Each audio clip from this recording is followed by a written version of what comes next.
नमस्कार प्रिय विद्यार्थियों। आज की क्लास हमारी बहुत ही महत्वपूर्ण होने वाली, क्योंकि आज की क्लास में हम बीए 5 सेमेस्टर साइकोलॉजी यानी मनोविज्ञान के हम सेकंड पेपर को भी लेके आ चुके हैं। सेकंड पेपर के हम संपूर्ण पाठ्यक्रम के जितने भी आपके इंपॉर्टेंट क्वेश्चन आंसर थे उन सभी को उठाकर आज की क्लास हम करा रहे हैं। यदि आपने अभी तक कुछ भी नहीं तैयार किया है, यही मेरी ऐप जो है क्लास आप देख लोगे तो मैं गारंटी के साथ कह सकता हूँ कि आपका पूरा का पूरा पेपर जो इन्हीं से आपका सॉल्व हो जाएगा। अन्य कोई भी आपको क्लास लेने की बिल्कुल भी आपको आवश्यकता जो नहीं पड़ेगी। ये आपके संपूर्ण पाठ्यक्रम के इंपॉर्टेंट आपके क्वेश्चन आंसर हैं। पेपर आपका है जो साइकोलॉजी का है, ये आपका सेकंड पेपर है। पेपर के यहाँ से आपको नेम आपको देखना है, इसमें आपको पढ़ना है पॉजिटिव जो है साइकोलॉजी, जिसको हम सकारात्मक जो है मनोविज्ञान कहते हैं, यही आपको पढ़ना है। यूपी के जितने भी विश्वविद्यालय हैं सभी का सिलेबस सेम है और यही आपको पढ़ना है। यदि हम कुछ यूनिवर्सिटी की बात करें तो महाराजा सुहेलदेव विश्वविद्यालय आजमगढ़, जो कि आज ही इसका पेपर लगा हुआ है, वीर बहादुर सिंह पूर्वांचल विश्वविद्यालय, DBR आगरा विश्वविद्यालय, doctor Ram Manohar Lohia, MGQAP, MJPRU, इन सभी का क्या है सिलेबस सेम है, यही आपको पढ़ना। BU झांसी वगैरह का, सिद्धार्थ विश्वविद्यालय, इन सभी का सिलेबस सेम है, यही आपको पढ़ना है। ठीक है, चलेगा। अब यहाँ से पहला इसका क्वेश्चन देखिएगा कि प्रसन्नता क्या है, हैप्पीनेस किसे कहते हैं। उसके बाद है ग्रेटिट्यूड क्या है, जिसको हम कृतज्ञता कहते हैं। उसके बाद है तीसरा जो इसमें क्वेश्चन है कि ऑटोटेलिक, ये जो है पर्सनालिटी क्या है। उसके बाद है आशावाद क्या है, आशावाद क्या है। फिर है सेल्फ रेगुलेशन क्या है, जिसको हम आत्म जो है नियमन कहते हैं। इसको भी हम जो है देखेंगे। ठीक है, तो सबसे पहले प्रसन्नता क्या है, इसको आप समझिएगा। तो प्रसन्नता जैसे कि शब्द से स्पष्ट हो रहा है, ये क्या है, एक सकारात्मक, जो कि आपका पेपर ही नेम ही आपका पॉजिटिव साइकोलॉजी, तो इसके अंतर्गत आपको पढ़ना है सभी के सभी आपको पॉजिटिव ही इसमें साइकोलॉजी आपको पढ़ना है। ठीक है, तो प्रसन्नता क्या है, एक सकारात्मक जो है भावना है, जिसका अर्थ होता है, प्रसन्नता का अर्थ क्या होता है, कहोगे जो है खुश, सुखी और जो आनंदित या जो है संतुष्ट महसूस करना, यही होता है प्रसन्नता का अर्थ। या जो है बाहरी परिस्थितियों पर जो निर्भर नहीं करता है, बल्कि आपकी जो मानसिक जो अवस्था होती है और जो आपकी जीवन शैली होती है, वो अंदर की जो खुशी होती है उसको ही व्यक्त करता है, जो आत्मनियंत्रण, शुभचिंतन, संतोष और आंतरिक शक्ति से जो है आती है। यह जो है जीवन में सफलता व समृद्धि की कुंजी है। इसे प्राप्त करने के लिए अपेक्षाएं छोड़ना और सकारात्मक जो है दृष्टिकोण रखना और अच्छे जो है कर्म रखना, ये महत्वपूर्ण इसमें होता है, जिससे व्यक्ति जो है स्वयं और दूसरों को भी जो है खुशी दे पाता है, या फिर जो है उसको भी जो है खुश रख पाता है। इसी को हम जो है हैप्पीनेस कहते हैं। अब यहाँ से अगला इसमें जो क्वेश्चन था कि कृतज्ञता क्या है, जिसको हम इंग्लिश में हम ग्रेटिट्यूड कहते हैं। ठीक है, ये क्या है, कृतज्ञता शब्द का अर्थ होता है किसी भी जो उपकार या मदद के प्रति दिल से धन्यवाद ज्ञापन करना, उसे याद रखना। इसे हम अंग्रेजी में ग्रेटिट्यूड कहते हैं। जैसे कि फॉर एग्जांपल, आपका जो है मित्र कोई जो है मान लो परेशानी में है, आपने उसकी मदद की, तो आपका जो दिल से वो धन्यवाद करता है, ठीक है, आपको जो याद रखता है कि ये हमारा दोस्त मेरे जो है इतनी परेशानी में मेरी मदद की थी, तो ये कृतज्ञता का भाव है। या फिर कह सकते हो जो दिल से आपका धन्यवाद करता है, आपको याद रखता है, यह होता है कृतज्ञता। और भी यहाँ से हम सरल शब्दों में हम कहें, जब कोई व्यक्ति दूसरे की सहायता या फिर सहयोग या फिर जो है दया को स्वीकार करता है, इसके लिए वह व्यक्ति जो आभार व्यक्त करता है जो उसका सहयोग किया है। ठीक है, आभार व्यक्त करता है, उसका धन्यवाद करता है, तो उसे ही हम भैया कृतज्ञता कहते हैं। उसे ही क्या कृतज्ञता कहा जाता है। फॉर एग्जाम्पल यदि हम देखें तो जब कोई जो है आपकी मदद करता है, तो जो है मैं आपकी बहुत ही कृतज्ञ हूँ, ये आप जो है कहते हैं, या फिर कहते हैं आपका मैं बहुत ही आभारी हूँ, आपने मेरी इतनी मदद की। जैसे कि अपने जो है माता पिता, शिक्षक व मित्रों के प्रति धन्यवाद या जो है मान देने की जो भावना होती है, ये कृतज्ञता का भाव होता है। ठीक है, अब यहाँ से ऑटोटेलिक जो है व्यक्तित्व क्या है, ऑटोटेलिक पर्सनालिटी क्या है, इसको भी समझ लीजिए। ऑटोटेलिक व्यक्तित्व जो है वह होता है जो बाहरी पुरस्कारों या लक्ष्यों के जो है बजाय, ये क्या है, ऑटोटेलिक जो व्यक्तित्व होता है या बाहरी और जो पुरस्कार होता है और जो लक्ष्य होते हैं, इनके बजाय किसी भी गतिविधि को करने में ही आनंद या जो संतुष्टि पाता है। जैसे कि फॉर एग्जाम्पल हम बात करें, जैसे कि आप कोई काम कर रहे हैं, मान लो आप पेंटिंग बना रहे हैं, तो आप पेंटिंग में इतना जो है कह सकते हो मग्न हो जाओ कि उसके सिवाय आपको कोई दिमाग में और विचार आपके आए ही ना। ठीक है, भले ही आपकी पेंटिंग सही बन रही है फिर गलत बन रही है, उससे आपको कोई लेना देना नहीं है, लेकिन आपको उसी में भली भांति आपको डूब जाना है, अन्य कोई भी विचार आपके मन में ना आए।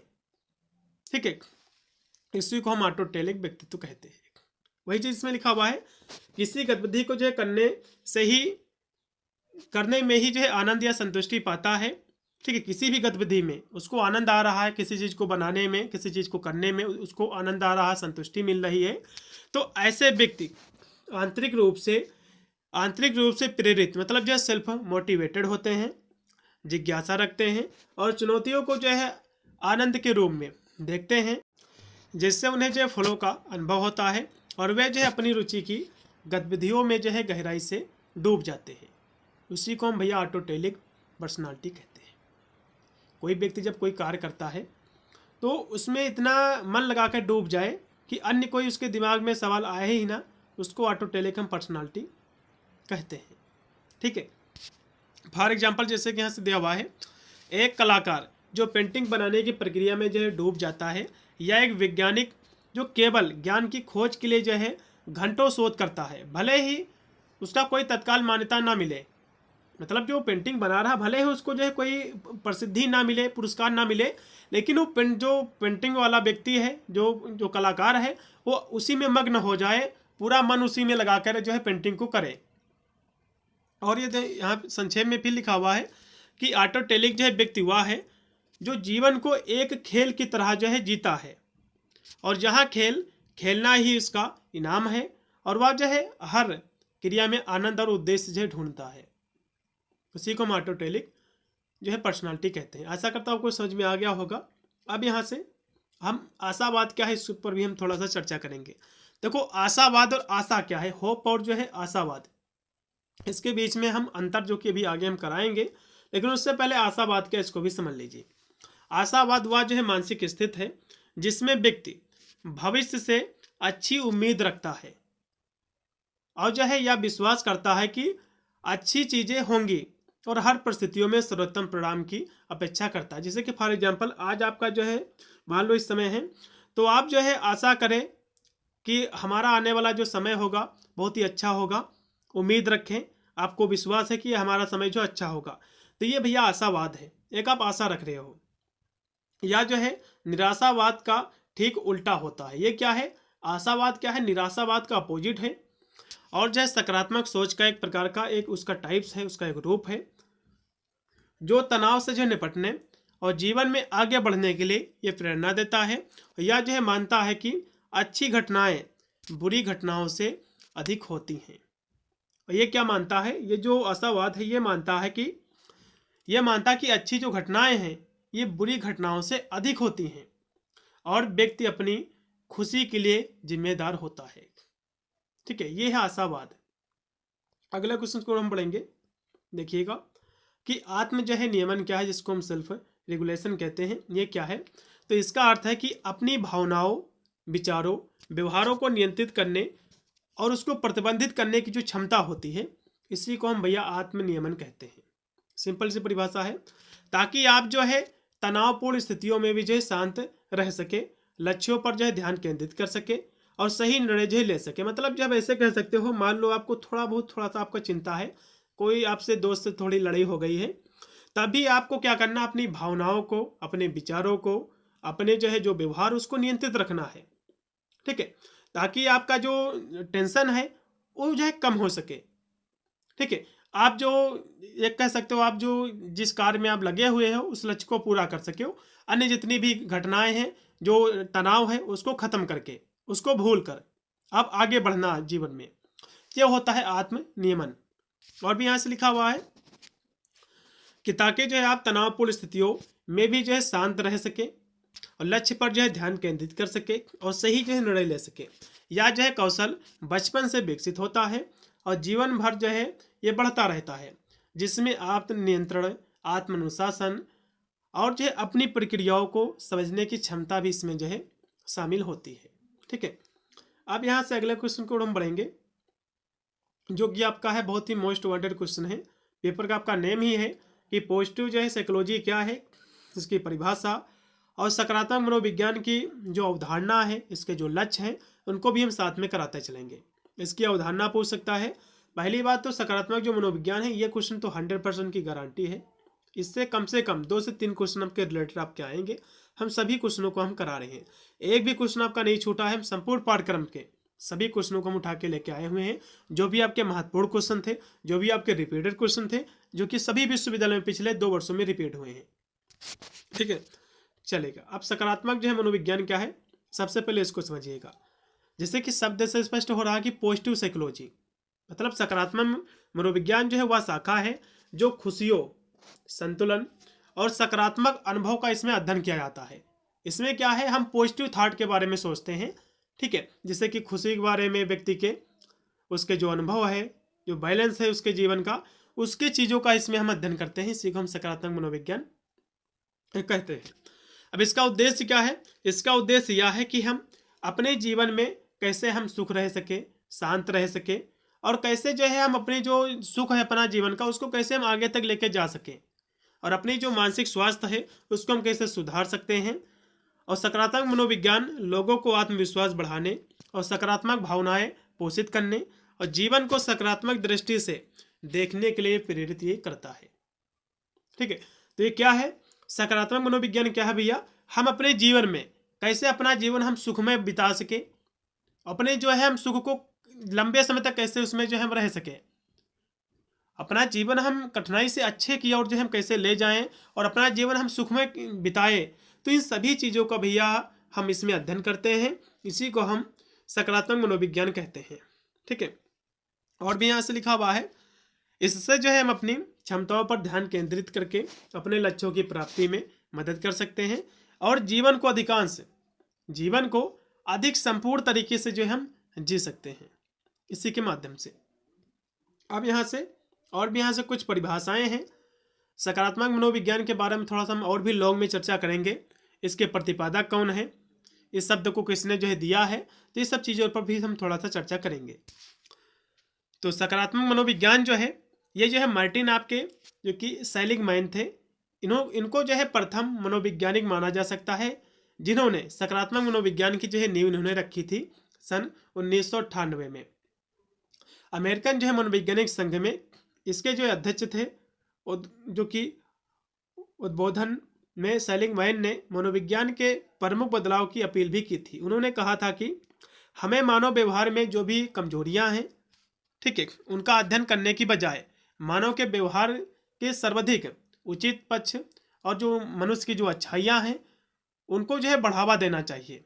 और मनोविज्ञान में जो खुशी है, जो साहस है, जैसे जो मुद्दे हैं उसको भी जो है हम अध्ययन करने का जो है उसका भी हम अध्ययन करना चाहिए। हम लोगों को अध्ययन में उसको भी जो है हमको शामिल करना चाहिए, उस पर बल देना चाहिए।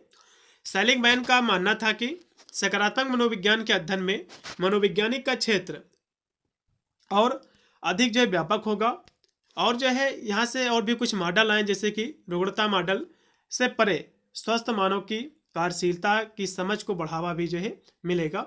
सेलिगमैन का ही मानना था। ठीक है, सेलिगमैन का क्या मानना था, ये कहते थे कि हम मनोविज्ञान का तो भैया अध्ययन करते हैं मनुष्य के हर पक्षों का, लेकिन मनुष्य की जो अच्छाइयाँ हैं उनका भी अध्ययन करना चाहिए, उस पर भी बल देना चाहिए।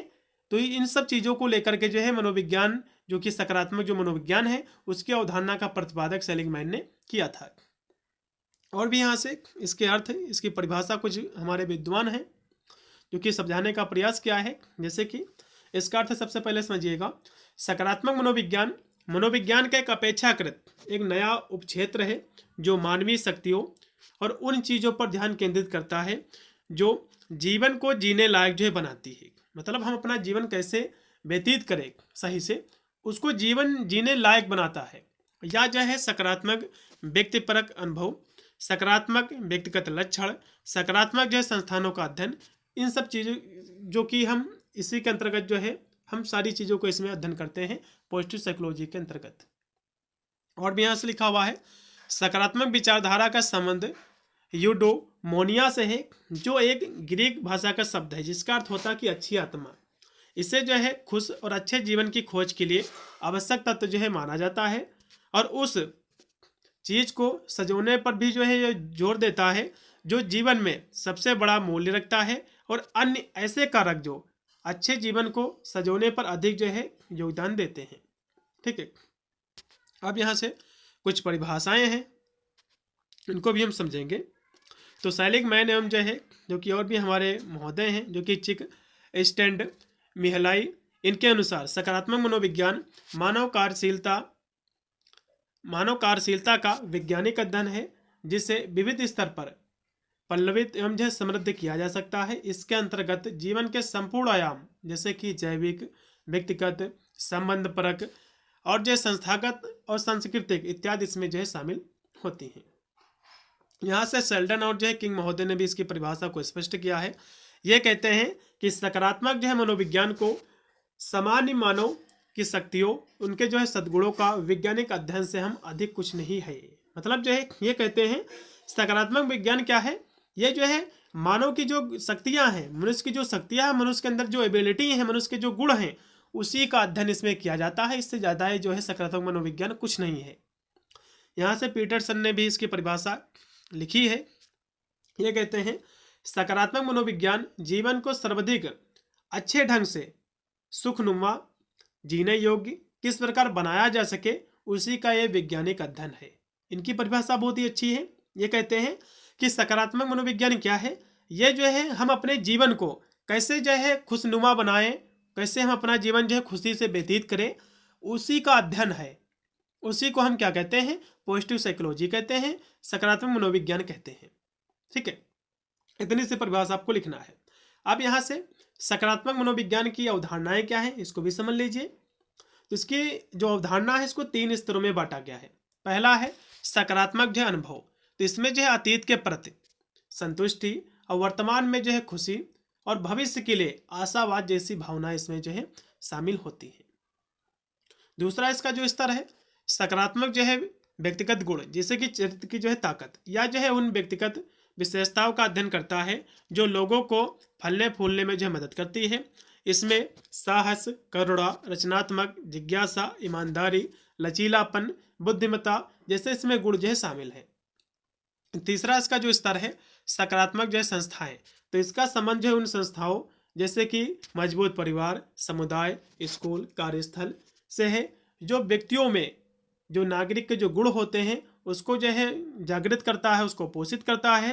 और इसमें जो है जिम्मेदारी, परोपकारिता, नेतृत्व, टीम वर्क जैसे मूल्यों का भी अध्ययन इसमें जो है किया जाता है। ठीक है, तो इस तरह से आपको लिखना। अब यहाँ से एक इसकी जो कि मॉडल है इस अवधारणा का, जो कि मार्टिन सेलिगमैन ने दिया था, जो कि परमा मॉडल। ठीक है, इसके मॉडल से जो कि आपके एग्जाम में क्वेश्चन बनता है, ये जो परमा मॉडल है इसमें 5 जो कि अक्षर इसमें पढ़ते हैं। ठीक है, जो कल्याण के 5 मुख्य तत्वों को जो है रेखांकित करते हैं, उसको इंडिकेट करते हैं। आपके एग्जाम में क्वेश्चन बनता है कि परमा मॉडल को जो है समझाइए, जो कि सेलिगमैन ने दिया था। तो इसका जो पहला पी है इसका अर्थ होता है कि पॉजिटिव इमोशन, मतलब जो सकारात्मक भावनाएं। ई का मतलब होता है एंगेजमेंट, मतलब जुड़ाव, जैसे कि फ्लो को या फिर जो अनुभव, फ्लो का अनुभव। उसके बाद जो आर है इसमें ये रिलेशनशिप है, मतलब जो सकारात्मक रिश्ते। एम का मतलब क्या है, एम का मतलब होता है जीवन में अर्थ और उसका उद्देश्य। और ये जो आपका है इसका मतलब होता है उपलब्धियाँ और जो सफलता। तो इस तरह से आपको इसके 5 आपको लिखना है। फिर यहाँ से सकारात्मक मनोविज्ञान के लक्ष्य क्या है उसको भी समझिए चलेगा। हम देखो सकारात्मक मनोविज्ञान के हर एक क्वेश्चन को बहुत ही हम बारीकी से लेकर चल रहे हैं। अब ये मत सोचिएगा जैसे कि हम परमा मॉडल अभी आपको समझाए हैं, ये मत कहिएगा कि हमने परमा मॉडल आपको नहीं समझाया है। क्वेश्चन के अंदर क्वेश्चन आपके विराजमान है। जैसे कि मैंने जो कि सकारात्मक मनोविज्ञान आपको पढ़ाया, उसकी अवधारणा मैंने करा दिया। अब हो सकता है सकारात्मक मनोविज्ञान के लक्ष्य भी पूछ ले एग्जाम में, तो उसका लक्ष्य भी भैया हम कराए दे रहे हैं। देखो इसका लक्ष्य भी समझिएगा। सकारात्मक मनोविज्ञान का जो प्राथमिक लक्ष्य है जीवन की गुणवत्ता को जो है बढ़ाना है। हमारा जो जीवन है उसकी गुणवत्ता है, गुणवत्ता का मतलब होता है उसको हम कैसे अधिक से अधिक जो है हम खुश में जो है जी सके जीवन अपना। ठीक है, और जो है मानव उत्कर्ष को जो है बढ़ावा देना है। इसके प्रमुख कुछ लक्ष्य इसमें निम्नलिखित हैं, जैसे कि पारंपरिक जो है मनोवैज्ञानिक का जो है पूरक बनना, तो मानसिक विकारों को ठीक करने के पारंपरिक फोकस के अलावा जीवन में सर्वोत्तम गुणों के निर्माण पर यह ध्यान जो है केंद्रित करता है। दूसरा भी बिंदु है मानवीय शक्तियों को जो है समझना और जो है विकसित करना। तो यह जो है समझना कि व्यक्ति अपनी शक्तियों का उपयोग करके चुनौतियों का सामना कैसे कर सकते हैं और लचीलापन कैसे विकसित कर सकता है, उस पर भी ध्यान इसका जो है लक्ष्य होता है। फिर है खुशी और जो है जीवन संतुष्टि को बढ़ावा देना। तो व्यक्तियों को जो है अधिक संतोषजनक और उद्देश्यपूर्ण जीवन जीने में मदद करने के लिए साक्ष्य आधारित रणनीति या हस्तक्षेप जो है विकसित करना, ये भी इसका लक्ष्य है। उसके बाद है मानसिक स्वास्थ्य को बेहतर बनाना। तो केवल जो है समस्याओं को सुलझाने के बजाय ये सक्रिय रणनीतियों जैसे कि माइंडफुलनेस, कृतज्ञता अभ्यास, इसके माध्यम से दीर्घकालीन मनोवैज्ञानिक स्वास्थ्य को बढ़ावा देना और जो मानसिक जो बीमारी है उसकी रोकथाम करना भी इसका लक्ष्य होता है। उसके बाद इस समुदाय को सशक्त बनाना, मजबूत बनाना। ठीक है, तो इसका जो लक्ष्य है सकारात्मक मनोविज्ञान का, ये जो है पूरे जो है समुदाय का और जो संस्थान आपके संस्थान होते हैं उसके रचनात्मक और कल्याण को बढ़ावा देना है, ताकि हर एक व्यक्ति जो है फल फूल सके, अपना जीवन सुखमय जो है व्यतीत कर सके। ठीक है, अब यहाँ से अगला क्वेश्चन देखिएगा कि परानुभूति क्या है और समानुभूति क्या है, एम्पैथी क्या है, इसको हम देखेंगे। उसके बाद है सामाजिक अभिक्षमता क्या है, हम दोनों क्वेश्चनों को समझेंगे। देखो यहाँ से हम एम्पैथी और सिंपैथी हम दोनों क्वेश्चन को लेके आए हुए हैं। इन दोनों में से कोई ना कोई क्वेश्चन बन सकता है, इनके बीच में हम डिफरेंट भी कराए दे रहे हैं। तो सबसे पहले एम्पैथी क्या है, ठीक है, जिसको हम परानुभूति कहते हैं। तो इसका मतलब होता है कि दूसरे व्यक्ति की जो भावनाएं हैं, जो अनुभव है और दृष्टिकोण को गहराई से समझना और महसूस करना, जैसे कि आप जो है खुद उस स्थिति में हो। जैसे कि एम्पैथी क्या है, जैसे कि हम कहें कि कोई व्यक्ति को जो है बहुत ही उसका जीवन दुख में बीत रहा है, कोई ऐसी घटना हो गई है, एक्सीडेंट में कोई मर गया है, तो आप भी जाओ, आप भी जो ऐसा ही जैसे कि व्यक्ति जब कोई खत्म हो जाता तो वो भी जाता वहाँ पर रोने लगता है, तो ये परानुभूति है। ठीक है, वो भी अपना जो है दुख व्यक्त करता है उसी स्थिति में। जबकि सहानुभूति क्या है, किसी जो है सहानुभूति क्या है, सिर्फ जो है किसी के दुख के प्रति दया करना, चिंता व्यक्त करना। जैसे कि कोई जो है मर गया तो आप ये कहो कि बहुत ही अच्छे व्यक्ति थे, बेचारे खत्म हो गए, तो ये जो आप व्यक्त कर रहे हो ये सहानुभूति है। लेकिन अब जब जाकर वहां से उसी के व्यक्ति में, जैसा कि कोई व्यक्ति के घर में कोई खत्म हुआ, वो व्यक्ति रो रहा है, आप भी जाकर जब रोने लगोगे ठीक उसी प्रकार से, तो आपकी एम्पैथी होगी। आप जाकर यदि यही कहोगे कि बहुत ही अच्छा व्यक्ति था, बेचारा खत्म हो गया है, कमाता था, घर उसी से चलता था, तो ये जो आप दुख व्यक्त कर रहे हो इसको भैया हम सहानुभूति कहेंगे। ठीक है, इतना ही अंतर है। चिंता व्यक्त करना, जिसमें जो है आप खुद को उसकी वजह रखकर महसूस नहीं करते हैं, बल्कि उसके लिए बुरा महसूस करते हैं, जो परानुभूति से जो है कम गहरा होता है। सरल शब्दों में हम कहें तो परानुभूति मतलब जो है एम्पैथी में जो है इसमें जो है समझ सकता हूँ कि इसमें क्या होता है, समझ सकता हूँ कि, जबकि सहानुभूति में क्या है, मुझे बुरा लग रहा है, ऐसा आपके साथ हुआ है। ठीक है, अब थोड़ा सा यहाँ से इसके बीच हम और भी इसको थोड़ा सा विस्तार से समझेंगे विद एग्जाम्पल के माध्यम से, और इसके बीच में क्या डिफरेंट है वो भी हम समझेंगे। तो परानुभूति क्या है, इसका आपको अर्थ लिखना है कि किसी दूसरे व्यक्ति की भावनाओं को अपने अंदर महसूस करना और उसकी जगह खुद को रखकर देखना, कि उसी को हम परानुभूति कहते हैं, एम्पैथी कहते हैं। उदाहरण के लिए जैसे कि एक दोस्त का जो है पर्स खो जाने पर आप जो है सिर्फ बुरा महसूस नहीं करते हैं, बल्कि आप उसकी घबराहट, उसकी जो परेशानी है उसको भी जो है खुद महसूस करते कि ये मेरे साथ हुआ है। तो इसको भैया हम क्या कहेंगे, एम्पैथी कहेंगे, परानुभूति कहेंगे। ठीक है, अब यहाँ से इसकी विशेषता क्या है, भावात्मक जो है जुड़ाव और अनुभव को जो है साझा ये करना इसकी विशेषता है। अब जो है सहानुभूति क्या है, सिंपैथी क्या है, इसको भी समझ लीजिए। तो इसमें क्या है, खुद को महसूस करना कि मेरे साथ घटना हुई है, लेकिन इसमें दूसरे व्यक्ति की जो घटना है खुद को नहीं महसूस करना है, बल्कि आपको सहानुभूति देना है, दया देना है, अपने जो है विचार व्यक्त करना कि आपके साथ जो भी हुआ बहुत ही गलत हुआ है। ठीक है, ये चीज़ कहना। तो इसका आपको अर्थ कैसे लिखना है, किसी और के जो है दुख या परेशानी के प्रति जो है दया, करुणा या फिर जो है चिंता दिखाना या फिर व्यक्त करना, इसको हम सहानुभूति कहते हैं। फॉर एग्जाम्पल जैसे कि एक दोस्त के खोने पर आप कहते हैं कि मुझे बहुत दुख है कि यह जो है बहुत ही बुरा हुआ है, लेकिन आप उस दोस्त के अंदर के दर्द को जो है महसूस नहीं करते हैं, तो ये होता है सहानुभूति। जैसे कि फॉर एग्जांपल आपके दोस्त का पर्स खो गया, तो आप जो है कहें कि बहुत ही गलत हुआ इसके साथ, बेचारा कैसे कमाता था, उसका पर्स खो गया, उसमें रुपए भी रहे होंगे। तो ये जो आप करुणा व्यक्त कर रहे हो, जो ये दया व्यक्त कर रहे हो, ये भैया होती है सहानुभूति। यदि आप वही चीज़ यदि अपने सोचो, अपने दिल में रख के कि नहीं ये घटना मेरे ही साथ हुई है, तो ये हो जाएगी, क्या हो जाएगी, एम्पैथी हो जाएगी, परानुभूति हो जाएगी। ठीक है, चलेगा। अब यहाँ से इसके बीच में अंतर क्या है, दो इसके बीच में अंतर भी समझ लीजिए। तो परानुभूति जो होती है, इसमें मैं जो है तुम्हारे साथ महसूस कर रहा हूँ, मतलब आपके साथ जो घटना हुई है, ऐसा लग रहा है कि मेरे साथ ये घटना हो रही है, तो मैं ऐसा महसूस कर रहा हूँ। जबकि सहानुभूति में क्या है, तुम्हारे लिए मुझे बुरा लग रहा, मतलब तुम्हारे साथ जो भी घटना घटित हुई है मुझे बुरा लग रहा है, ये होता है इसके बीच में अंतर। चलेगा, अगला क्वेश्चन देखिएगा, सामाजिक क्षमता क्या है, इसको समझिएगा। तो सामाजिक क्षमता का मतलब होता है कि दूसरों के साथ प्रभावी ढंग से बातचीत करने, रिश्ते बनाने और सामाजिक जो स्थितियां है उसको समझने की जो योग्यता है, और जिसमें प्रभावी संचार, समानुभूति, सहयोग, संघर्ष, समाधान जैसे गुण इसमें शामिल होते हैं। इसी को हम सामाजिक क्षमता कहते हैं।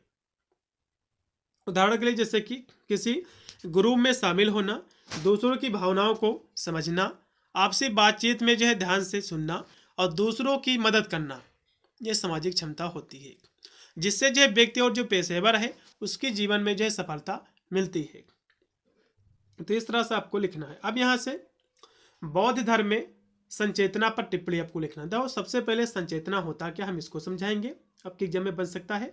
उसके बाद हम देखेंगे कि बौद्ध धर्म में संचेतना का क्या अर्थ है, उसको समझेंगे। उसके बाद है सेल्फ अवेयरनेस क्या है, जिसको हम आत्म जागरूकता कहते हैं, इसके बढ़ाने के क्या तरीके हैं, ये भी हम समझेंगे। उसके बाद है कि संक्षेप में खुशी क्या होती है, खुशी का जो यूडोमोनिक जो कह सकते हैं जो दृष्टिकोण है, ठीक है, और जो हेडोनिस्टिक जो दृष्टिकोण है, दोनों दृष्टिकोण को हम देखेंगे, उस पर चर्चा करेंगे। उसके बाद है अगला क्वेश्चन कि क्षमा क्या है, फॉरगिवनेस क्या है, क्षमा क्या है और क्षमा की प्रक्रिया क्या है, उदाहरण सहित हम समझाएंगे। उसके बाद है लचीलापन क्या है, यह क्वेश्चन आपके एग्जाम में बनेगा। ठीक है, लचीलापन की एक अधिक पर्यायवाची भी है, तो हो सकता है दूसरा करके पूछ ले, लेकिन इंग्लिश का वर्ड आपको याद रखना है। उसको कैसे मापते हैं ये भी हम समझेंगे। तो सबसे पहले संचेतना क्या है भैया, इसको समझ लीजिए। ठीक है, संचेतना क्या है, जिसको इंग्लिश में हम माइंडफुलनेस कहते हैं। इसका अर्थ होता है कि पूर्ण जागरूकता और संचेतना के साथ वर्तमान क्षण में जीना। इसका मतलब यह है कि आप जो भी आप कर रहे हो, जो आप सोच रहे हो, जो आप महसूस कर रहे हो, उसे बिना किसी पूर्वाग्रह, मतलब जो है उस पर आपको ये नहीं सोचना कि क्या गलत है क्या सही है, उस पर अनुमान भी नहीं लगाना है, या जो है प्रतिक्रिया के जो है पूरी जागरूकता के साथ देखना और उसको स्वीकार करना होता है। मतलब आप ऐसे कह सकते हो कि कोई आप जो कार्य कर रहे हो, कोई सोच रहे हो, तो इसमें आपको पूर्वाग्रह नहीं लगाना है। आपको यही सोचना है कि जो भी हम कार्य कर रहे हैं वो सही है, अपने हम अंतरात्मा से वर्तमान जो हमारा क्षण है उसको देखकर, और भविष्य में जो घटना घटी उसको हमसे नहीं मतलब है कोई, जबकि वर्तमान में जो है उसको हम देख के चलेंगे। और यदि हम सरल शब्दों में हम कहें तो अभी और जो है यहीं पर ध्यान केंद्रित रखना, वर्तमान की जो हमारी स्थितियां है उसी को समझकर हम ध्यान केंद्रित करने कि हमारा इस समय का जीवन कैसा है। हम भविष्य की बात छोड़ दें कि भविष्य में क्या होगा, वर्तमान का हमारा जीवन कैसा है उस पर हम चिंता करें, ये होता है माइंडफुलनेस। और यदि हम एग्जाम्पल की बात करें, जैसे कि आप खाना खा रहे हैं, तो केवल आपको जो है खाने के जो है स्वाद पर आपको ध्यान देना है, गंध पर, बनावट पर। ठीक है, यही जो है माइंडफुलनेस है। तो इसका मतलब क्या है, आप जो वर्तमान में जो आप अपना जीवन जी रहे हैं उसी पर आपको ध्यान देना है, भविष्य की आपको चिंता नहीं करना कि आगे क्या होगा। वर्तमान का आपका जो जीवन है उसी पर आपको ध्यान देना है बस। जैसे कि हम आपसे कहें कि आप जब खाना खा रहे हो तो आपको खाना पर ही आपको ध्यान देना है, टीवी पर आपको नहीं ध्यान देना कि आप टीवी भी देख रहे हो। तो भैया आप वर्तमान की जो चीज़ आप कर रहे हो उसी पर आपको ध्यान देना है, उसी को हम माइंडफुलनेस कहते हैं। ठीक है, और भी यहाँ से एग्जाम्पल है, जब आप जो है सांस ले रहे हैं तो आपकी सांस के आने जाने को महसूस कर रहे हैं, तो यही जो है क्या है, माइंडफुलनेस है। ठीक है, अब इसके लाभ क्या है माइंडफुलनेस के, भी समझ लीजिए। जैसे कि ये तनाव और चिंता को जो है कम करता है, एकाग्रता को ये बढ़ाता है, मानसिक जो शांति है, जो स्थिरता है, इसको भी लाता है, और भावनाओं को नियंत्रित करने में ये जो है हेल्प भी करता है, ये मदद भी करता है। और नींद की जो गुणवत्ता है उसको ये बेहतर भी जो है बनाती है, ठीक है, उसमें भी जो है गुणवत्ता में जो है बेहतर होती है उसकी। अब यहाँ से बौद्ध धर्म में संचेतना क्या है, इसको भी भैया समझ लीजिए, ठीक है। तो इसमें क्या कहा गया है, वर्तमान क्षण में पूर्ण जागरूकता रखने की अवस्था है जिसमें व्यक्ति अपने शरीर, अपनी भावनाएं, अपना मन और आसपास की जो घटनाएं हैं उसके प्रति बिना निर्णय के सजग रहता है, और ताकि जो है जीवन के प्रवाह को पूरी तरह से अनुभव कर सके, आसक्ति से बच सके। इसी को हम बौद्ध धर्म के संचेतना कहते हैं। यह जो है बुद्ध के ज्ञानोदय मार्ग का एक महत्वपूर्ण हिस्सा है जो अष्टांग मार्ग में आता है, और इसे सांस लेने, चलने और खाने जैसे जो दैनिक गतिविधियां हैं इसके अभ्यास में जो है इसका प्रयोग किया जाता है, ठीक है। इस तरह से आपको लिखना है। अब यहाँ से आत्म जागरूकता क्या है, सेल्फ अवेयरनेस क्या है, इसको भी समझ लीजिए। तो यहाँ से डोवल एम जो है, जो कि विगलुंड, इनके द्वारा सन 1972 में एक पुस्तक जो है आयोजित की गई, पुस्तक का जो है लिखी गई, प्रकाशन हुआ उसका। ये जो पुस्तक आपकी थी ए theory of objective self awareness, इसमें जो इन्होंने आत्म जागरूकता के संप्रदाय को स्पष्ट करने का प्रयास किया है। इसमें इन्होंने कहा कि जब हम अपना ध्यान खुद पर जो है केंद्रित करते हैं तो हम अपने वर्तमान व्यवहार का मूल्यांकन और तुलना अपने आंतरिक मानकों और मूल्यों से जो है करते हैं, और इससे जो है वस्तुनिष्ठ आत्म जागरूकता की स्थिति उत्पन्न हो जाती है, और हम स्वयं के वस्तुनिष्ठ मूल्यांकनकर्ता के रूप में आत्म जागरूक हो जाते हैं। इसी को हम आत्म जागरूकता कहते हैं, ठीक है। और यदि हम बात करें जो कि यहाँ से लिखा हुआ है, तो इसका मतलब होता है आत्म जागरूकता की हम अपनी जो भावनाएं हैं, जो विचार हैं, जो हमारे व्यवहार हैं, जो हमारी शक्तियां हैं, जो हमारी कमजोरियां हैं और जो प्रेरणा है उसको गहराई से समझना, और वस्तुनिष्ठ रूप से खुद को जानना कि हम क्या हैं, हमारे में क्या अच्छाई है, क्या बुराई है, इसको जानना। स्व जागरूकता, बिना किसी सहारे के हम अपने आप को जानना, इसी को हम स्व जागरूकता कहते हैं। या जो है जानने की क्षमता है कि आप कौन हैं, आप क्या महसूस करते हैं, क्या आप सोचते हैं, और दूसरे पर आपके कार्य कैसे जो है प्रभाव डालते हैं, जिससे आप जो है बेहतर निर्णय ले सके और जीवन में संतुष्टि भी जो है पा सके, उस पर ये ध्यान जो है केंद्रित करता है। और यदि हम संक्षेप में कहें तो आत्म जागरूकता स्वयं को जो है जानने और अपने बारे में ईमानदारी से मूल्यांकन करने की योग्यता है, जो आपको अपनी जिंदगी पर नियंत्रण पाने और बेहतर विकल्प चुनने में ये हेल्प करती है, मदद करती है, ठीक है। उसके बाद ऐसे देखिएगा और भी लिखा हुआ है। अब आत्म जागरूकता बढ़ाने के क्या उपाय भी समझ लीजिए। तो आत्मनिरीक्षण करें, ठीक है। आप आत्मनिरीक्षण का मतलब होता है आपका कैसा बर्ताव है, किसी व्यक्ति से जो है अपना आत्मनिरीक्षण करवाएं, डायरी लिखें, और जो है ध्यान करें, मोटिवेशन देखें, ये सब चीज़ों पर जो है करें, और योग करें, दूसरे से जो है फीडबैक ले कि हम कैसा जो है हमारा व्यवहार है, और अपनी भावनाओं को समझने, उसको स्वीकार करें, तो अपनी जो शक्तियाँ हैं, जो कमजोरियाँ हैं उसको पहचानने, जो भी कमजोरियाँ हैं उसको सुधारें, ये सब चीज़ें इसमें शामिल होती हैं। और यह सब जो है आपको खुद को बेहतर ढंग से समझने, उसको नियंत्रित करने में जो है मदद ये करता है। इसके बाद यहाँ से हम देखेंगे जो कि खुशी के जो दो दृष्टिकोण हैं, एक है हेडोनिस्टिक, दूसरा है यूडोमोनिक। इन दोनों हम दृष्टिकोण को हम समझेंगे, ठीक है। मैंने आपको हैप्पीनेस की परिभाषा शुरुआत में आपको कराई थी, ये इसके दो प्रकार समझ लीजिए, फिर इसके दो दृष्टिकोण समझ लीजिए। तो हम दोनों दृष्टिकोण कराए दे रहे हैं, इसमें से हो सकता है एक दृष्टिकोण पूछ ले, या फिर दोनों पूछ ले, या फिर इनके बीच में अंतर पूछ ले। तो हम दोनों कराए दे रहे हैं, ये मत कहिएगा कि हमने कराया नहीं है। तो देखो इसमें जो पहला इसका दृष्टिकोण है हेडोनिस्टिक, ये क्या है, ये जो है जो आनंद, जो दर्द से बचाव को खुशी मानता है, जैसे कि अच्छा भोजन, मनोरंजन, इसी को हम हेडोनिस्टिक जो है दृष्टिकोण कहते हैं। इसका मतलब होता है सुखवादी। अब एग्जाम में क्वेश्चन बन सकता है कि सुखवादी क्या है। तो जो आनंद और जो दर्द होता है उससे बचाव को खुशी मानता है, उसी को हम सुखवादी दृष्टिकोण मानते हैं। जबकि यूडोमोनिक का मतलब क्या है, यूडोमोनिक जो है जो जीवन के अर्थ है उसके उद्देश्य, व्यक्तिगत विकास और अपनी क्षमताओं के एहसास को सच्ची खुशी मानता है, जैसे कि चुनौतीपूर्ण काम करना, दूसरों की मदद करना। यह जो है सुखवादी अच्छा महसूस करने पर केंद्रित है, जबकि यूडोमोनिक जो है सही काम करने से आने वाली जो संतुष्टि पर ये ध्यान केंद्रित करता है, और दोनों ही कल्याण के लिए महत्वपूर्ण ये माने जाते हैं।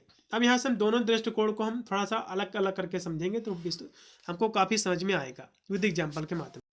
तो सबसे पहले हेडोनिस्टिक दृष्टिकोण क्या है, इसको समझ लीजिए। जिसका फोकस क्या है, इसका फोकस है कि तत्काल जो है आनंद, सुख, सकारात्मक भावनाएं और जो दर्द है उसको उससे बचना, उसको कम करना। उदाहरण के लिए जैसे कि स्वादिष्ट भोजन का आनंद लेना, मनोरंजन देखना और आराम करना इसका उद्देश्य रहता है। यदि हम मुख्य इसके विचार की बात करें तो खुशी का मतलब है कि अधिक से अधिक जो है सुखद अनुभव का होना और अप्रिय अनुभव से जो है बचना। ठीक है, मतलब जो है अपने जीवन को जो है सुखमय जीना और जो भी कठिनाइयाँ है उनसे बचना, ये होता है सुखवादी। उसके बाद है यूडोमोनिक। ये दृष्टिकोण देखिएगा, ये क्या है, इसका जो फोकस है ये अर्थपूर्ण जीवन, उसका उद्देश्य आत्म साक्षात्कार, सद्गुण और जो है व्यक्तिगत विकास इसमें शामिल है। उदाहरण के लिए जैसे कि एक जो है नया कौशल सीखना, किसी लक्ष्य के लिए कड़ी जो है मेहनत करना, समुदाय की सेवा करना। जैसे कि आप नौकरी के लिए आप जो है आपका लक्ष्य है कि नौकरी पाना, तो इसको मेहनत आपको जब आप कर रहे हो कड़ी मेहनत, तो ये होता है यूडोमोनिक।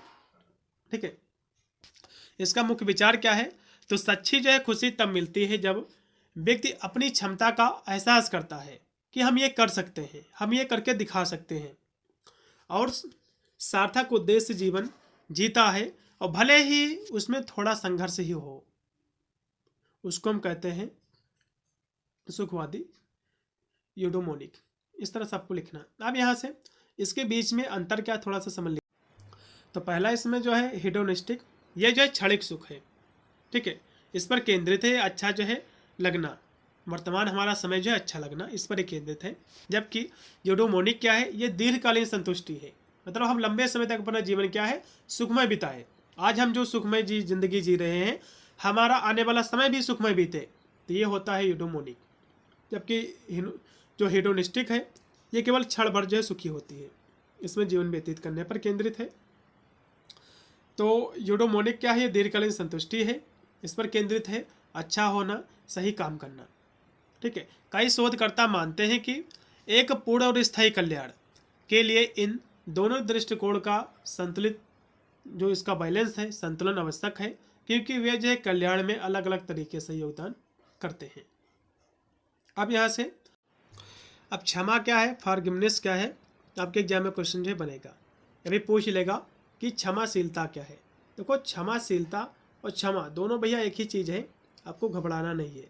क्षमाशीलता भी पूछ सकता है, दोनों एक ही चीज़ है। तो ये क्या होता है, किसी के द्वारा पहुंचाई गई ठेस या फिर अन्याय या चोट के प्रति मन में कोई बैर, क्रोध या बदले की भावनाओं को जानबूझकर त्यागना और उस व्यक्ति के प्रति अपने दृष्टिकोण में सकारात्मक बदलाव लाना, ताकि आप खुद को जो है नकारात्मक भावनाओं से मुक्त कर सके और जीवन में आगे बढ़ सके। इसी को हम क्षमा कहते हैं। देखो क्षमा का मतलब यह था, मान लो कोई आपके साथ, कोई दोस्त आपके साथ गलत किया है, तो आपको जो इसके बारे में गलत नहीं सोचना है, बल्कि उसको जो है माफ़ कर देना है, उसके पास जो है सकारात्मक आपको भावना रखना है, ताकि आप जो आपका जो जीवन है इन तरह के जो टेंशन है उससे मुक्त हो सके और अपना जीवन आप बेहतर तरीके से जी सके और अपना जो फोकस है उस पर अधिक से अधिक जो फोकस कर सके और अपने लक्ष्य को प्राप्त कर सके। ये होता है क्षमा। या जो है भूलना या जो है अपराध को स्वीकार करना नहीं है, ये भूलना या फिर अपराध को स्वीकार करना नहीं है, बल्कि आपकी जो मानसिक शांति है, क्योंकि आप दूसरे के प्रति आप जो है गुस्सा करोगे, उसके प्रति जो है आप कह सकते हो बदले का भावना वाला जो है भाव रखोगे, क्रोध उससे करोगे। ठीक है, तो जाहिर सी बात आपके मन में चिंता होगी, तो आपको जो है ये सब चीज़ों को जो है चिंता नहीं करना है, बल्कि उसको माफ़ कर देना है, ताकि आपका जो दृष्टिकोण है ये सकारात्मक हो सके और अपने जो अब लक्ष्य है आपका उस पर जो है ध्यान केंद्रित कर सके। तो यह जो है भूलना या अपराध को स्वीकार करना नहीं है, बल्कि अपने मानसिक शांति के लिए एक ऐच्छिक प्रक्रिया है। इस प्रक्रिया में चोट को स्वीकार करना, भावनाओं को समझना और नकारात्मकता को जो है छोड़ना, और फिर अपराधी को एक जटिल इंसान के रूप में देखना, ये सब इसमें शामिल है। और जिसमें जो है समय, धैर्य लगता है, जैसे कि किसी दोस्त का विश्वास तोड़ना और फिर भी उसे जो है माफ कर आगे बढ़ना। इस तरह आपके साथ कोई दोस्त विश्वासघात कर दे, ठीक है, लेकिन बाद में फिर क्या करो, आप उसको माफ कर दो और आगे बढ़ जाओ, ज़्यादा टेंशन ना लो, तो उसको कहते हैं भैया हम क्षमा।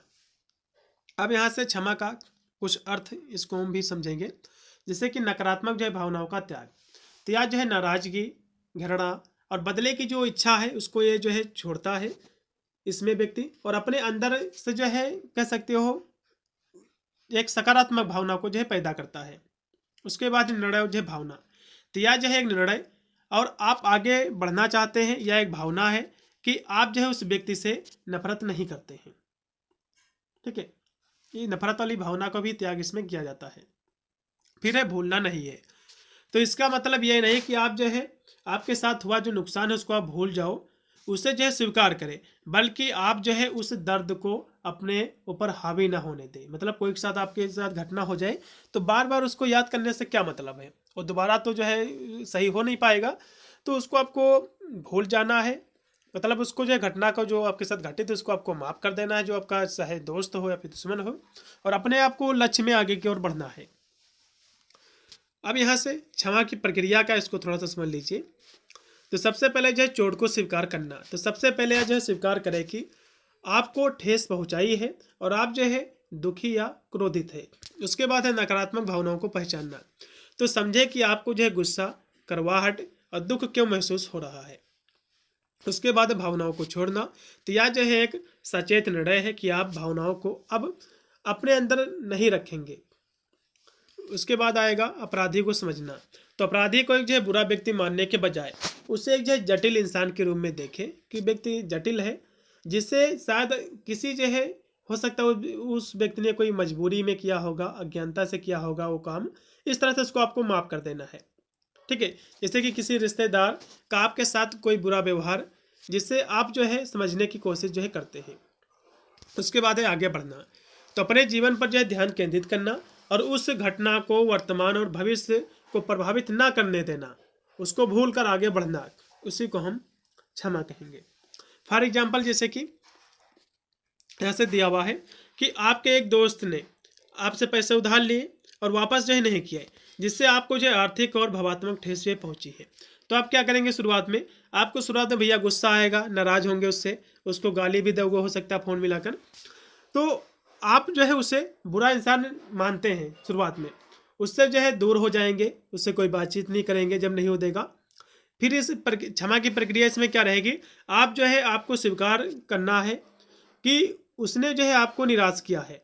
आप सोचते हैं कि वह क्यों जो है ऐसा कर सकता है, शायद वह जो है खुद आर्थिक तंगी में रहा होगा, उसके पास कोई जो है मजबूरी रही होगी, इस तरह से आपको सोचना है और उसको जो है आपको क्षमा कर देना है, ठीक है।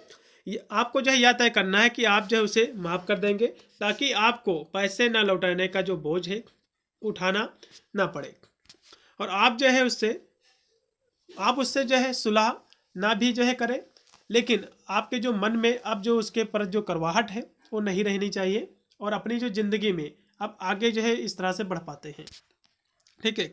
तो यह प्रक्रिया आपको जो है मानसिक शांति देती है और आपको अपने जीवन में सकारात्मक ऊर्जा बनाए रखने में ये मदद भी करती है। इस तरह से आपको लिखना है। अब यहाँ से लचीलापन क्या भैया, इसको समझ लीजिए, ठीक है। तो लचीलापन का मतलब होता है कि कठिन परिस्थितियों, तनाव या दबाव का सामना करने और उससे उबरने की क्षमता, और जिसमें जो है बदलाव के अनुकूल ढलना और मानसिक रूप से मजबूत बने रहना इसमें शामिल है। इसी को हम लचीलापन कहते हैं। जैसे कि हम बात कर ले कि मान लो आपके घर पे कोई बहुत ही जो है मजबूरी चल रही है, क्योंकि आपका जीवन दुखमय बीत रहा है, तो आपको इससे घबराना नहीं है, बल्कि कठिन जो परिस्थितियां है उसका आपको सामना करना है, उसमें भी अच्छा से अच्छा जीवन जीने का कोशिश करना है आपको व्यतीत करने के लिए।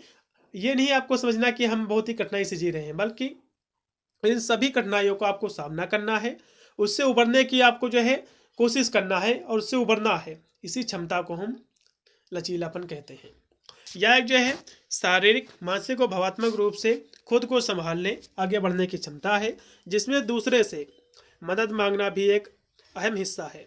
यह जो है सिर्फ बाधाओं को सहना नहीं है, बल्कि उनसे सीख कर और मजबूत होकर उनसे निकलना है। जैसे कि नदी जो है बाधाओं को पार कर सकती है। जैसे कि जब नदी होती है, जो बाधाएं पड़ती बीच में, जो उसमें कह सकते हो जो बनाई जाती बांध है, तो उसको जब पार कर जाती, ठीक उसी प्रकार से आपको जितनी भी आपके जो जीवन में जो कठिनाइयाँ हैं, उनसे आपको घबराना नहीं है, बल्कि सभी कठिनाइयों का सामना करना है, उनसे उबरना है, उनसे बाहर निकलना है। इसी को भैया हम लचीलापन कहते हैं।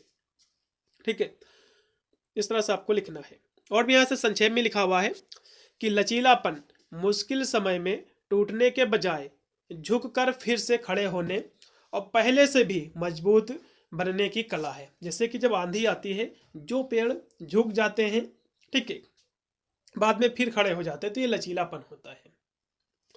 इस तरह से आपको लिखना है। अब यहाँ से आशा क्या है, होप क्या और आशावाद क्या। आशावाद मैंने अभी आपको बताया था कि मान लो आपका इस समय का जो समय है, हमारा भविष्य में भी समय अच्छा होगा, तो ये आशा आपकी है। अब इसके बीच में अंतर क्या है, विद एग्जाम्पल हम समझेंगे। तो देखिएगा, आशा क्या है और आशावाद क्या है। ठीक है, तो आशा क्या है, आशा एक भावना या जो इच्छा है कि कुछ अच्छा होगा, मतलब कुछ अच्छा होगा। जबकि आशावाद क्या है, एक व्यापक दृष्टिकोण है या फिर सोच या भी एक तरीका है जो सकारात्मक परिणामों की उम्मीद करता है और अक्सर यथार्थवादी मूल्यांकन के साथ ही आता है, जिसमें व्यक्ति के अपने प्रयास क्षमताएं भी इसमें जो शामिल होती हैं। तो आशा क्या है, एक विशिष्ट इच्छा है, जबकि आशावाद एक सामान्य क्या है, माइंडसेट है। और आशावादी व्यक्ति लक्ष्य निर्धारण और उन्हें प्राप्त करने की प्रक्रिया में विश्वास रखता है, जबकि आशावाद सिर्फ एक सकारात्मक सोच होती है। हम थोड़ा सा और हम विस्तार में समझेंगे तो आपको विधर समझ में आएगा। जैसे कि आशा क्या है, या जो है किसी भविष्य की इच्छा या जो है अपेक्षा है कि कोई जो है सकारात्मक चीज घटित होगी। मतलब मान लो कोई चीज सकारात्मक घटित होगी हमारे साथ आगे, जो अक्सर किसी जो विशेष लक्ष्य या परिणाम से जुड़ी होती है, या एक जो भावना है आपकी कि हमारा जीवन आगे अच्छा होगा। फॉर एग्जांपल, जैसे कि मुझे उम्मीद है कि मैं यह परीक्षा पास कर लूँगा। मतलब आपको एक उम्मीद रहता है, आप जो आशा करते हो कि इतना तो पढ़ा हूँ, मेरा जो है परीक्षा तो अच्छे नंबर आ ही जाएंगे, पास हो जाऊँगा। तो या जो है क्या है, मुझे आशा है कि, या फिर फॉर एग्जाम्पल कि मुझे आशा है कि बारिश होगी ताकि फसल अच्छी हो। तो इस तरह से जो आप अनुमान एक लगाते हो, आशा जो लगाते हो, यह होती है आशा। इसकी विशेषता क्या है, यह जो विश्वास पैदा करती है, प्रेरणा देती है और निराशा के विपरीत है। अब आशावाद क्या है, यह जो है भविष्य के प्रति एक सामान्य सकारात्मक दृष्टिकोण है, जिसमें यह विश्वास होता है कि चीज़ें अच्छी होंगे और कठिनाई में भी अक्सर दिखते हैं, या एक सोच का तरीका है। मतलब जो भी चीज़ें होंगी अच्छी होंगी, ये तरीका है, इसी को हम आशावाद कहते हैं। उदाहरण के जैसे कि एक आशावादी व्यक्ति मानता है कि चाहे आज कुछ भी हो। एक आशावादी व्यक्ति क्या मानता है, आज मानता है कि आज चाहे कुछ भी हो, लेकिन कल हमारा बेहतर होगा और उसे बेहतर जो है मैं बना सकता हूँ, उसको हम आशावाद कहते हैं। इसकी विशेषता क्या है, यह जो है आदत और कौशल है जिससे जो है सीखा जा सकता है, जिसमें नकारात्मक परिस्थितियों में सकारात्मक सबक लेना और चुनौतियों के बावजूद आगे बढ़ना इसमें शामिल होता है। अब इसके बीच में अंतर क्या है, तो दायरा के इसमें अंतर, जैसे कि आशा एक जो विशिष्ट इच्छा है, जबकि आशावाद एक क्या है, व्यापक मानसिक अवस्था है। दूसरा इसमें अंतर है नियंत्रण का। तो आशा जो अक्सर बाहरी कारणों पर जो है निर्भर करता है, और जबकि आशावाद क्या है, इसमें व्यक्ति अपनी क्षमता और प्रयासों पर जो है विश्वास करता है। एग्जाम्पल के लिए जैसे कि आशा क्या है, जैसे कि मुझे जो उम्मीद है कि मेरी जो है नौकरी छूटने के बाद मुझे जल्द ही नौकरी मिल जाएगी, तो यह आपकी एक आशा है। ठीक है, जबकि आशावाद क्या है, मुझे पता है कि नौकरी मिलना मुश्किल है, लेकिन मैं अपनी क्षमताओं पर मुझे विश्वास है, भरोसा है कि मैं अपनी क्षमता से, मुझे विश्वास है कि नए कौशल सीखूंगा या विश्वास रखता हूं और एक बेहतर अवसर, अभी बेहतर जो नौकरी है मैं ढूंढ सकता हूं। यह होता भैया आशावाद। इतना ही अंतर इसमें है। संक्षेप में जब और हम कहें तो आशा एक जो है चाहत है, जबकि आशावाद एक मानसिकता है जो उस चाहत को पूरा करने के लिए सक्रिय काम सक्रिय रूप से काम करने की प्रेरणा देती है और अक्सर चुनौतियों को स्वीकार करते हुए भी। तो इस तरह से आपको लिखना है। अब यहाँ से सामाजिक जो है समर्थन क्या है, और ये जो है सामाजिक जो कि जीवन में कैसे महत्व दे सकता है। उसके बाद है मनोवैज्ञानिक और व्यक्तिपरक कल्याण क्या है। देखो आपके एग्जाम में क्वेश्चन बन सकता है कि व्यक्तिपरक कल्याण क्या है, या फिर पूछ लेगा कि मनोवैज्ञानिक कल्याण क्या है। तो हम दोनों क्वेश्चन करा रहे हैं, इसके घटक क्या हैं ये भी हम चर्चा करेंगे। तो सबसे पहले सामाजिक समर्थन क्या है, जिसको हम इंग्लिश में सोशल सपोर्ट कहते हैं, ये समझ लीजिए। तो इसका अर्थ होता है कि परिवार, दोस्तों, समुदाय से मिलने वाली जो भावात्मक, जो सूचनात्मक, जो व्यवहारिक जो मदद होती है, जो हमें तनाव से निपटने, लचीलापन बढ़ाने, खुशहाल जीवन जीने में मदद करती है, और यह अकेलापन दूर करता है और आत्मसम्मान बढ़ाता है, और यह मानसिक व शारीरिक स्वास्थ्य के लिए बहुत ही जरूरी होता है। इसी को हम सामाजिक समर्थन कहते हैं। मतलब समाज के द्वारा जो समर्थन मिलता है, चाहे आपके परिवार से मिले समर्थन, ये होता है। यहाँ से और हम समझे दें तो यह एक ऐसी प्रक्रिया है जहाँ लोग एक दूसरे की भावनाओं को समझते हैं, उन्हें जो है सहारा देते हैं, और जिससे जो व्यक्ति को लगता है कि उनकी देखभाल हो रही है, और यह एक जो है सहायक नेटवर्क का हिस्सा है। इसके हम प्रकारों की बात करें, इसके प्रकार एक जो में बन सकता है।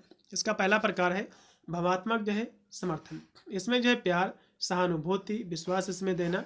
दूसरा है सूचनात्मक जो है समर्थन, तो यह जो है सलाह, मार्गदर्शन इसमें देना शामिल है। उसके बाद है साधनात्मक जो है साधन, जैसे कि कोई दोस्त आपके जो है आपकी दिक्कत है, आपको पैसा दे, आपकी मदद करे, पैसे काम में जो है मदद करना। उसके बाद है मूल्यांकन जो है समर्थन, तो फीडबैक देना, उसकी पुष्टि देना, ये सब इसमें शामिल है। अब यहाँ से जीवन में सामाजिक समर्थन का क्या महत्व है उसको भी समझ लीजिए, ठीक है। तो यह जो है तनाव कम करता है। तो मुश्किल समय में यह एक जो है ढाल की तरह जो है काम करता है कि तनाव के नकारात्मक जो प्रभाव है उसको कम किया जा सके। उसके बाद है मानसिक जो है स्वास्थ्य, तो अकेलापन ये घटाता है, अवसाद, चिंता को ये कम करता है और खुशहाली को जो है बढ़ाता है। उसके बाद है शारीरिक स्वास्थ्य, तो यह जो है समग्र स्वास्थ्य और कल्याण में जो है सुधार करता है और स्वस्थ व्यवहार को ये बढ़ावा देता है। उसके बाद है आत्मसम्मान, तो व्यक्ति को मूल्यवान और जुड़ा हुआ महसूस कराता है, जिससे आत्मसम्मान बढ़ता है। उसके बाद है लचीलापन, तो यह जो है चुनौतियों का सामना करने, उससे उबरने की क्षमता भी जो है विकसित करता है। उसके बाद है स्वस्थ आदतें, तो लोग जो है नई आदतों को अपनाने, उसको बनाए रखने में अधिक सक्षम महसूस करते हैं, और जब उन्हें जो है समर्थन मिलता है दूसरे से। तो संक्षेप में हम कहें तो सामाजिक समर्थन एक व्यक्ति के जीवन की गुणवत्ता को बढ़ाता है, उसे सुरक्षित, समर्थित महसूस कराता है, जो हर व्यक्ति के लिए आवश्यक होता है, ठीक है। अब यहाँ से मनोवैज्ञानिक कल्याण क्या है और व्यक्तिपरक कल्याण क्या है, इसको हम समझेंगे, ठीक है। तो सबसे पहले मनोवैज्ञानिक कल्याण का इसको समझो। इसका मतलब होता है कि इसका मतलब क्या है, इसका मतलब जो है सिर्फ अच्छा महसूस करना नहीं है, बल्कि जीवन में अर्थ, संतुलन, उद्देश्य क्या है जीवन का, क्षमता और सकारात्मक जो भावनाएं हैं उनका अनुभव करना इसमें शामिल है। जबकि व्यक्तिपरक कल्याण क्या है, इसमें जो है व्यक्ति के अपने जीवन के मूल्यांकन पर आधारित है, जिसमें जीवन की संतुष्टि, सकारात्मक भावनाओं की अधिकता और नकारात्मक भावनाओं की कमी इसमें शामिल है, जिसे अक्सर खुशी के रूप में जो मापा जाता है। ये दोनों अवधारणाएं व्यक्ति के आंतरिक अनुभव, दृष्टिकोण पर जो आधारित होती है, ठीक है। तो दोनों अवधारणाओं को हम अलग अलग करके समझेंगे। पहला मनोवैज्ञानिक कल्याण, तो यह जो है एक व्यापक अवधारणा है जो व्यक्ति के मानसिक और भावात्मक स्वास्थ्य के विभिन्न पहलुओं को ये कवर करती है, जिसमें जो है शामिल है। उसके बाद है इसके अर्थ हम उद्देश्य की बात करें तो जीवन में एक उद्देश्य और जो है दिशा महसूस जो है करना इसका उद्देश्य है। और आत्म जो है स्वीकृति और जो है स्वायत्तता, तो जो है खुद को स्वीकार करना कि अपने जीवन पर नियंत्रण महसूस करना। फिर है क्षमता और जो है विकास, तो अपनी क्षमताओं का उपयोग करना और व्यक्तिगत रूप से उसको जो है विकसित करना। फिर सकारात्मक जो है संबंध, दूसरे के साथ जो है सार्थक संबंध बनाना। लचीलापन है तो असफलताओं और जो चुनौतियां हैं उससे उबरना, ठीक है। अब यहाँ से व्यक्तिपरक कल्याण क्या है, तो मुख्य रूप से व्यक्ति के अपने जीवन के प्रति आंतरिक जो व्यक्तिगत जो मूल्यांकन पर केंद्रित होता है। इसमें क्या है, जीवन की संतुष्टि है, जैसे कि जीवन के बारे में समग्र रूप से सकारात्मक जो है इसमें महसूस किया जाता है। इसके बाद है सकारात्मक प्रभाव। तो इसमें अक्सर जो है खुशी, उत्साह जैसे जो सुखद जो भावनाएं हैं उसका अनुभव किया जाता है। फिर है नकारात्मक जो है प्रभाव की कमी। तो इसमें जो है कई बार उदासी, चिंता, इस तरह की जो घटनाएं होती हैं उनको जो है हम इसमें जो है कह सकते हैं इसके माध्यम से इसको हम जो है कम करते हैं। ठीक है, अब मुख्य अंतर क्या है? तो इसमें जैसे केंद्र का अंतर है, तो व्यक्तिपरक जो कल्याण है ये खुशी मापने का एक तरीका है, जबकि मनोवैज्ञानिक जो कल्याण है जीवन के अधिक गहरे अर्थ और विकास पर एक केंद्रित है। घटक की बात करें तो मनोवैज्ञानिक जो है कल्याण में स्वतंत्रता और क्षमता जैसे पहलू इसमें शामिल है, जबकि व्यक्तिपरक जो कल्याण है इसमें भावात्मक घटकों जैसे कि खुश महसूस करना इसके साथ जो है चलते हैं। तो संक्षेप में हम कहें तो व्यक्तिपरक कल्याण कैसा महसूस कर रहा हूँ इस पर केंद्रित है, जबकि मनोवैज्ञानिक जो कल्याण है इसमें कैसा जीवन जी रहा हूँ और मैं विकसित हो रहा हूँ इस पर केंद्रित है। या दोनों ही व्यक्ति के समग्र स्वास्थ्य और खुशहाली के लिए महत्वपूर्ण है। अब यहाँ से जो कि ब्राडन और जो है जो कि बिल्ड एक सिद्धांत है, इस सिद्धांत को आपको संक्षेप में आपको समझाना है किसने सिद्धांत दिया था। तो ये सिद्धांत जो है जो कि फ्रेडरिक्सन ने 1998 में सकारात्मक भावनाओं का जो कि ब्राइडन और विल्ड सिद्धांत जो प्रतिपादित किया। यह सिद्धांत जो है सकारात्मक भावनाओं की एक ठोस जो है उसकी व्याख्या करता है।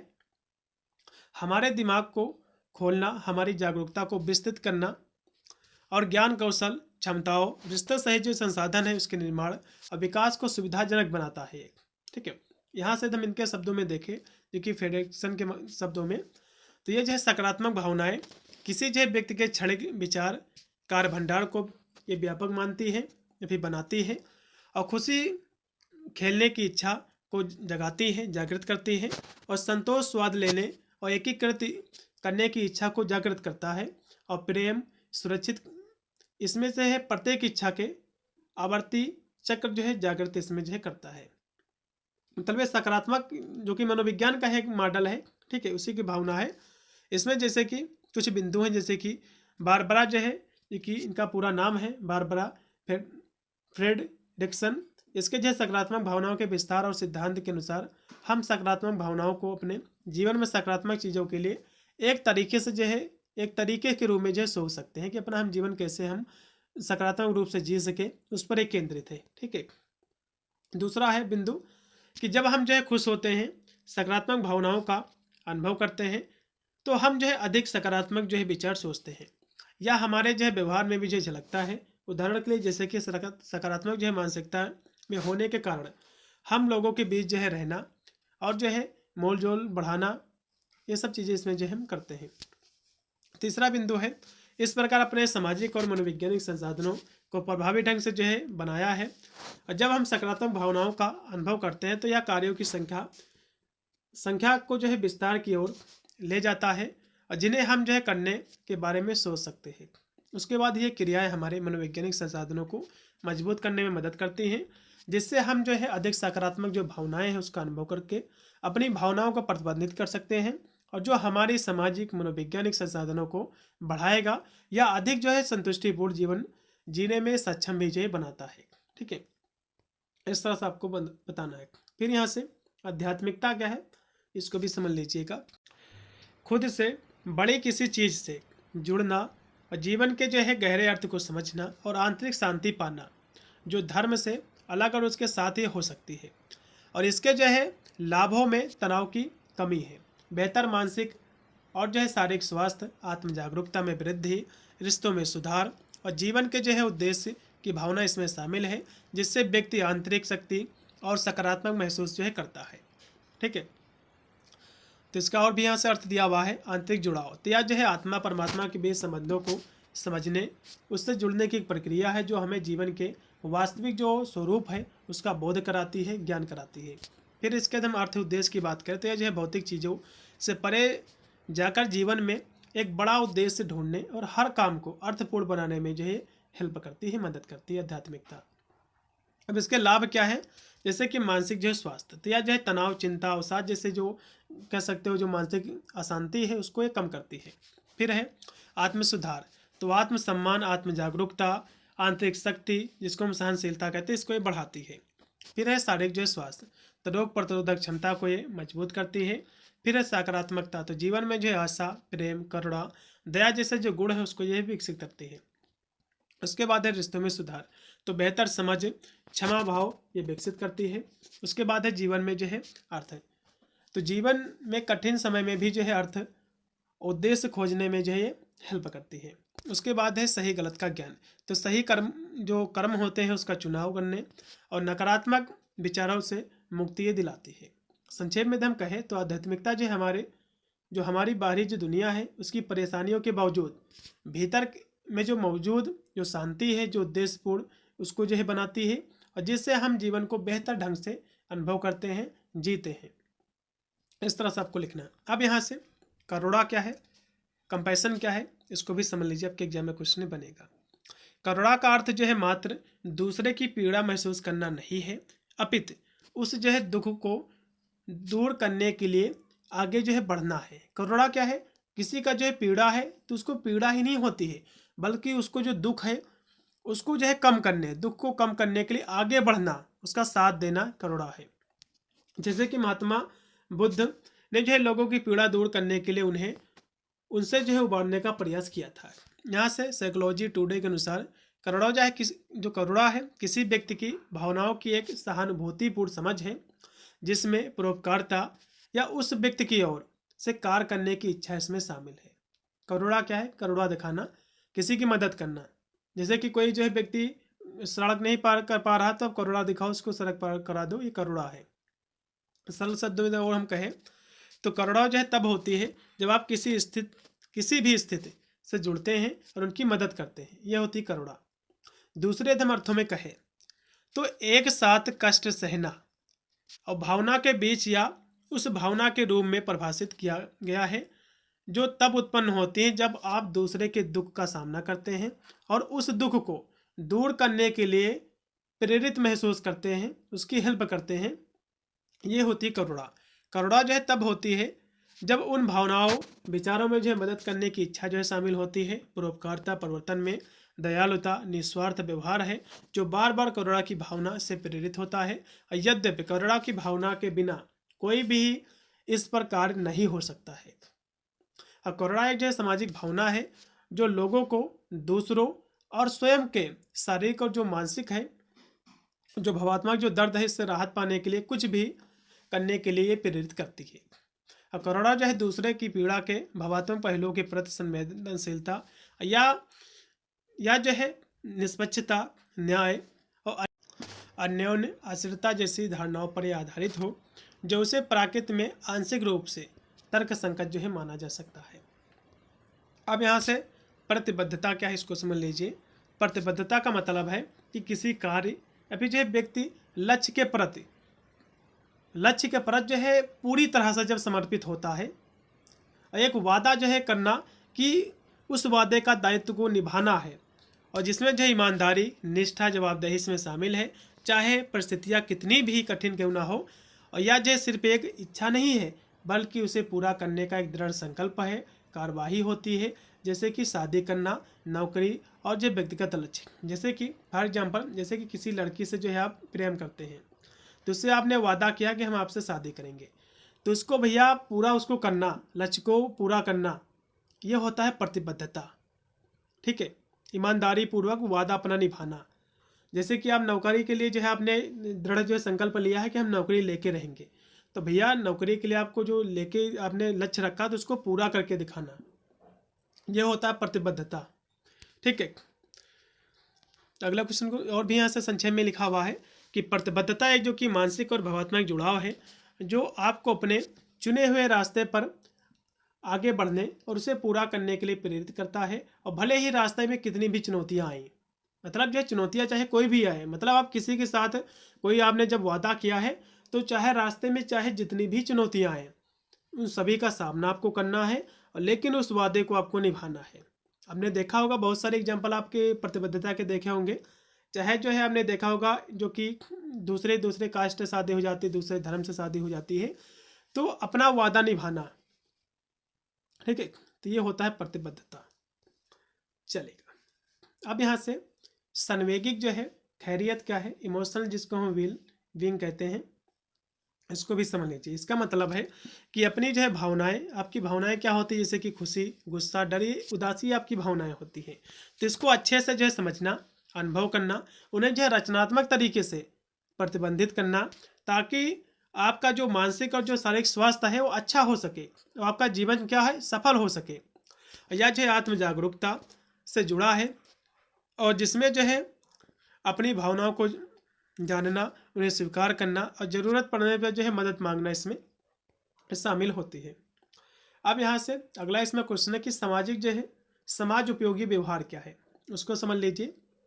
तो ऐसे कार्य जो दूसरे या समाज को लाभ पहुँचाते हैं, मतलब ऐसे कार्य जो समाज को लाभ पहुँचाते हैं, जैसे कि मदद करना, सहयोग करना, सहानुभूति दिखाना, स्वयं सेवा करना, ये व्यवहार जो है मजबूत सामाजिक संबंध बनाते हैं और स्वस्थ और खुशी जो है ये बढ़ाते हैं, और समाज में सद्भाव, सकारात्मकता लाते हैं, और जिससे जो है व्यक्तिगत और सामूहिक कल्याण में वृद्धि होती है। यह होता है समाज उपयोगी व्यवहार। और भी यहाँ से लिखा हुआ है संक्षेप में, समाज उपयोगी व्यवहार जो है वह है जो हम के बारे में सोचता है, ना कि जो है मैं के बारे में। यह जो है सभी लोगों के बारे में सोचता है। यह एक जो है स्वस्थ, खुशहाल और अधिक जुड़ा हुआ समाज बनाने के लिए आवश्यक ये है। ठीक है। अब यहाँ से लास्ट में क्वेश्चन है कि बुद्धिमत्ता और बुद्धि के बीच में अंतर क्या है, इसको भी समझ लीजिए थोड़ा सा। ठीक है। बुद्धि को हम इंटेलिजेंट कहते हैं और बुद्धिमत्ता को हम कहते हैं विजडम। तो बुद्धि क्या है, ये जानकारी को समझने, तर्क करने, समस्या को हल करने की संज्ञानात्मक की क्षमता है, जो अक्सर शिक्षा से आती है। जबकि बुद्धिमत्ता क्या है, यह जीवन के जो है अनुभव, अंतर्ज्ञान, मूल्यों के आधार पर ज्ञान को सही ढंग से समझने, उसको लागू करने की क्षमता है, जिसमें जो है भावात्मक जो है समझ और क्या करना चाहिए का विवेक इसमें जो है शामिल है, ना कि केवल क्या कर सकते हैं। संक्षेप में जो है बुद्धि क्या है, बुद्धि जो है जानना है, जबकि बुद्धिमत्ता क्या है, ये समझना है और सही निर्णय लेना है। ठीक है। और भी यहाँ से इसके बीच में जो कि वही चीज़ इसमें लिखा हुआ है। ठीक है, चलेगा। अब यहाँ से हम अगला देखेंगे क्वेश्चन कि सकारात्मक मनोविज्ञान में पूर्वी और जो पश्चिमी जो दृष्टिकोण है, इसके बीच में अंतर क्या है। ये क्वेश्चन एग्जाम में बनता है कि सकारात्मक मनोविज्ञान में पूर्वी जो पश्चिमी दृष्टिकोण है, इसको समझाइए। तो पश्चिमी दृष्टिकोण जो है व्यक्तिवाद और व्यक्तिगत उपलब्धि, सत्यता और भविष्य उन्मुखी सोच पर एक केंद्रित है, जबकि पूर्वी दृष्टिकोण क्या है, ये सामूहिकता, परस्पर जुड़ाव, प्रकृति से समन्वय, संतुलन, आध्यात्मिक ज्ञान पर ये अधिक जोर देता है। और जिसमें जो है पश्चिम यह क्या सही है इस पर ध्यान केंद्रित करता है, ध्यान देता है।